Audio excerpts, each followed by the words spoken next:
अल्लाहु अकबर अल्लाहु अकबर अल्लाहु अकबर अल्लाहु अकबर ला इलाहा इल्लल्लाह।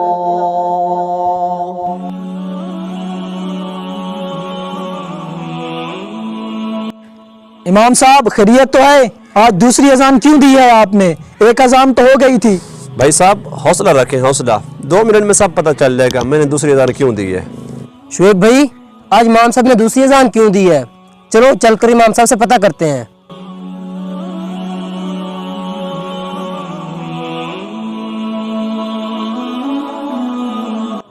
इमाम साहब खैरियत तो है? आज आपने दूसरी अजान क्यों दी है? तो भाइयों मैंने दूसरी अजान इसलिए दी कि जब मैंने पहली अजान दी तो नमाज़ पढ़ने के लिए कोई बंदा मस्जिद नहीं आया। अब दूसरी अजान दी तो आप लोग लड़ने के लिए आ गए। हम कैसे मुसलमान हैं?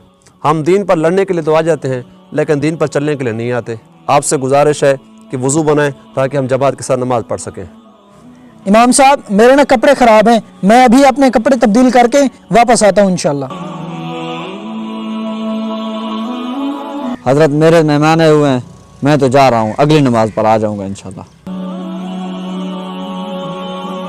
इमाम साहब मेरी दुकान पर ग्राहक बैठे हुए हैं, मैं अभी सामान देकर आ जाता हूँ वापस।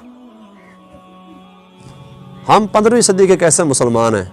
मैं एक अजान दी तो मस्जिद में नमाज पढ़ने के लिए कोई बंदा नहीं आया, लेकिन जब दूसरी अजान दी तो लड़ने के लिए लोग जमा हो गए।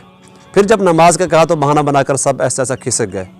खुदारा दीन पर लड़ने की बजाय दीन पर चलना सीखें। दीन पर चलेंगे तो इंशाल्लाह बाहर आएगी।